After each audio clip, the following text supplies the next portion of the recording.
साथियों नमस्कार। आज की वीडियो में मैं बात करने जा रहा हूँ क्षारीय मिट्टी के बारे में और क्षारीय मिट्टी में कौन कौन सी फसलें अच्छी हो जाती हैं उसके बारे में। बहुत सारे किसान साथी, जब मैं क्षारीय मिट्टी के बारे में बता रहा था तो बहुत सारे किसान साथियों ने कहा भी था कि क्षारीय मिट्टी में कौन कौन सी फसलें अच्छी हो जाती हैं उनके बारे में बताएं। तो साथियों, आज की वीडियो का जो मुख्य मकसद है वो ये है कि क्षारीय मिट्टी के बारे में अगर आप जानते हैं कि हमारी मिट्टी का पीएच बढ़ा हुआ है तो उस मिट्टी में हमें कौन सी फसलें ज़्यादा अच्छा रिस्पॉन्स देंगी उनके बारे में आप जानें।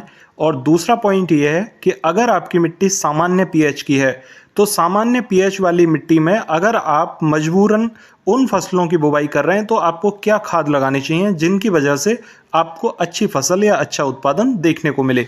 क्योंकि सामान्य पीएच वाली मिट्टी में भी हमें थोड़ा लिमिट से ज़्यादा खाद लगाना पड़ता है। उसी की वजह से जो क्षारीय मिट्टी में पनपने वाली फसलें हैं उनको अच्छा उर्वरक मिल पाता है। तो साथियों, सबसे पहला जो पॉइंट है यहाँ पर वो है कि क्षारीय मिट्टी के बारे में जानना है कि क्षारीय मिट्टी कौन सी होती है और सामान्य पीएच वाली मिट्टी कौन सी होती है। अगला पॉइंट है कि ज़्यादा पीएच को सामान्य करने के लिए हमें क्या उपाय करने चाहिए, जो क्षारीय मिट्टी है उसे सामान्य कैसे लेकर आएँ। अगला पॉइंट है कि क्षारीय मिट्टी में कौन कौन सी फसलों की बुवाई हमें करनी चाहिए। अगला पॉइंट है कि सामान्य मिट्टी में अगर हम खेत में बुवाई कर रहे हैं अपनी इन फसलों की जो कि क्षारीय मिट्टी में पनपती हैं, उनके लिए हमें कौन कौन से तत्वों की वहाँ पर मात्रा को बढ़ाना चाहिए जिससे कि हमें ज़्यादा अच्छे रिजल्ट मिल सकें। और हमारे एक किसान भाई हैं जो अपने सब्सक्राइबर भी हैं और बहुत अच्छे किसान हैं, और पंकज राठी उनका नाम है। तो उन्होंने एक अपने खेत की सॉइल टेस्ट रिपोर्ट निकलवाई थी, उसके बारे में आज मैं आपको बताने जा रहा हूँ कि उसमें क्या क्या कमियां ज़्यादातर देखने को मिली हैं और उन कमियों को आप अपने खेतों में कैसे पूरा कर सकते हैं।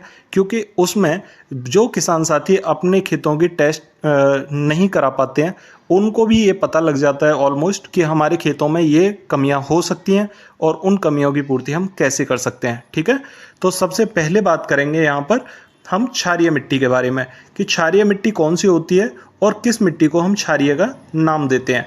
तो साथियों, सबसे पहले बात करेंगे यहाँ पर कि जिस मिट्टी का पीएच हमारा 7.2 से ऊपर जाता है, ठीक है, वो क्षारीय मिट्टी के अंतर्गत आती है।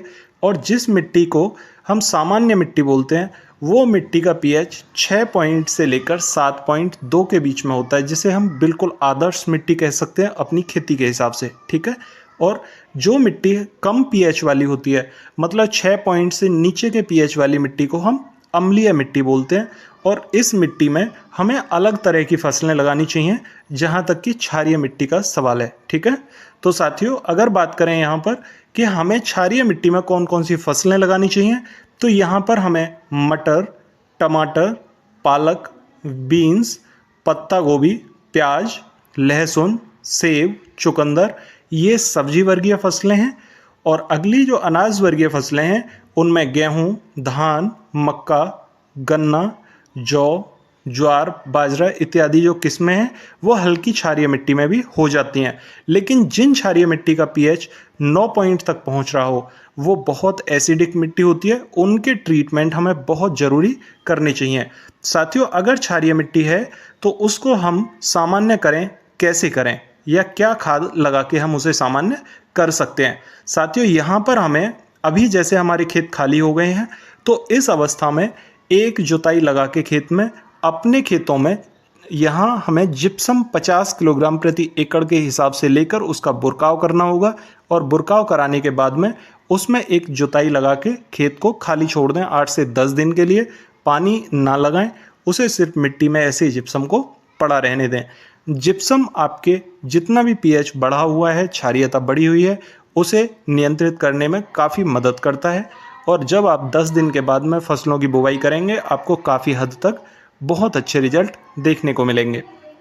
जिन किसान साथियों को जिप्सम नहीं मिल पाता है या जिप्सम उनके आसपास नहीं मिलता है तो वो किसान साथी यहाँ पर फिटकरी ले सकते हैं 2 किलोग्राम प्रति एकड़ के हिसाब से। और वो पानी के साथ, अभी जैसे खेत खाली हो जाए तो खेत की पलेवा करते समय पानी के साथ 2 किलोग्राम फिटकरी प्रति एकड़ के हिसाब से छोड़ दें।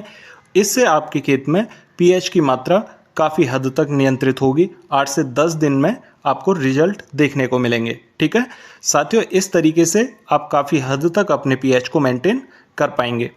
अगला पॉइंट है कि जिन खेतों की मिट्टी सामान्य है और उन्हें इस प्रकार की फसलों की बुवाई करनी है जो कि क्षारीय मिट्टी में थोड़ा अच्छा पनपते हैं। तो उन किसान भाइयों को यहाँ पर 6 किलोग्राम से 12 किलोग्राम चूना प्रति एकड़ के हिसाब से अपने खेत में बुरकाव करना होगा। चूना यहाँ पर आप बुझा हुआ चूना ले सकते हैं या खड़ा चूना ले सकते हैं। बिना बुझा जो चूना होता है उसमें आप अगर मानो सुबह बुरकाव करना है तो शाम के समय हल्का पानी लगा के छोड़ दें और हल्के पानी से उसकी गर्मी जो है वो निकल जाती है और वो चूना हमारा बहुत सामान्य तरीके से बुरकाव किया जा सकता है। आप अपने खेत में बुरकाव करके अपनी फसल की बुवाई कर सकते हैं। इससे आपके खेत में जो भी मिट्टी का पीएच सामान्य है वो हल्का बढ़ा हुआ मिलेगा और फसलों को अच्छे कैल्शियम की पूर्ति हो पाएगी और इससे हमारी फसलें अच्छी होंगी।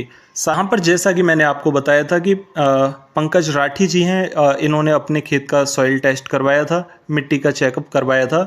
तो इनके खेत में यहाँ पर ऑर्गेनिक कार्बन की कमी मिली है। ऑर्गेनिक कार्बन हमारे खेतों में जो कच्चा खाद है या गोबर की खाद है उसकी कमी के कारण होता है। ठीक है, तो अगर हमें ऑर्गेनिक कार्बन की पूर्ति करनी है और गोबर की खाद डालने में हम असमर्थ हैं, ठीक है, तो अपने खेतों में अगर धान की पुआल खड़ी हुई है, धान खड़ा हुआ है, तो अपने धान को निकलवा लें और उसकी पुआल को खेत में ही जुताई करा दें। इससे आपके खेत का ऑर्गेनिक कार्बन बहुत तेज़ी से पूरा होगा और आपके खेत में कई सारे तत्वों की ऑटोमेटिक पूर्ति हो जाएगी। साथियों, अगर आपके खेत में ऑर्गेनिक कार्बन की पूर्ति करने का ज़्यादा ही प्रेशर है, ठीक है, मिट्टी में ऑर्गेनिक कार्बन की ज़्यादा कमी है, तो वहाँ पर आप ह्यूमिक एसिड का प्रयोग कर सकते हैं। ह्यूमिक एसिड 1 किलोग्राम से 3 किलोग्राम प्रति एकड़ तक अपने खेत में बुरकाव कर सकते हो। ह्यूमिक एसिड आप नेचुरल तरीके से भी अपने घर पर बना सकते हो और उसका उपयोग आप करेंगे तो उससे आपके खेत में ऑर्गेनिक कार्बन की पूर्ति बहुत तेज़ी से होगी। सरसों की खल ऑर्गेनिक कार्बन की पूर्ति के लिए एक अच्छा विकल्प है। आप सरसों की खली भी 25 किलोग्राम प्रति एकड़ तक एक फसल के लिए उपयोग कर सकते हैं। इससे भी आपके खेत में ऑर्गेनिक कार्बन की पूर्ति करने में काफ़ी हद तक मदद मिलेगी और इसके साथ में आपको नाइट्रोजन, फास्फोरस और पोटास तीनों तत्वों की खेत में पूर्ति करने में भी मदद मिलेगी। साथियों, अगर बात करें यहाँ पर सल्फर की और दूसरा पॉइंट इनका बोरॉन की कमी मिली है, तो बोरॉन के लिए आप यहाँ सुहागे के जरिए से पूर्ति कर सकते हैं। क्योंकि बोरॉन हमें महंगा पड़ता है, इसलिए हम सुहागा 2 से 3 किलोग्राम प्रति एकड़ के हिसाब से अपने खेत में बुरकाव कर सकते हैं। इससे हमारे खेत में बोरॉन की कमी के जितने भी लक्षण हैं वो नहीं रहेंगे। साथियों, अगर बात करें यहाँ पर सल्फर की, तो सल्फर हमें 10 से 12 किलोग्राम प्रति एकड़ अपने खेत में बुरकाव करना चाहिए। इससे हमारे खेत में काफ़ी अच्छे रिजल्ट देखने को मिलेंगे। तो ये एक चार्ट था इनका, पंकज राठी जी का, और इन के चार्ट के हिसाब से मैंने आपको कुछ पॉइंट्स बताए। इसमें ऑर्गेनिक कार्बन की कमी मिली है, बोरॉन की कमी है और सल्फर की कमी है। ठीक है, इसे पूरा करने के लिए आप बड़ी आसानी से अपने खेत में या तो धान की जुताई करा दें या फिर ह्यूमिक एसिड्स के जरिए इसकी पूर्ति कर सकते हैं, या ऑर्गेनिक कार्बन के लिए आप सरसों की खली का उपयोग कर सकते हैं। ये ऑर्गेनिक कार्बन के बहुत अच्छे स्रोत हैं। ठीक है, बोरॉन के लिए आप यहाँ पर सुहागे का उपयोग कर सकते हैं। 3 किलोग्राम प्रति एकड़ के हिसाब से अपने खेत में बुरकाव करके पानी लगाएं, इससे भी आपको बहुत अच्छे रिजल्ट देखने को मिलेंगे। साथियों, आशा करता हूँ आप इस जानकारी का लाभ उठा पाएंगे। फिर भी अगर आपकी कोई क्वेरी हो तो कमेंट में ज़रूर पूछिएगा, मैं रिप्लाई करूँगा।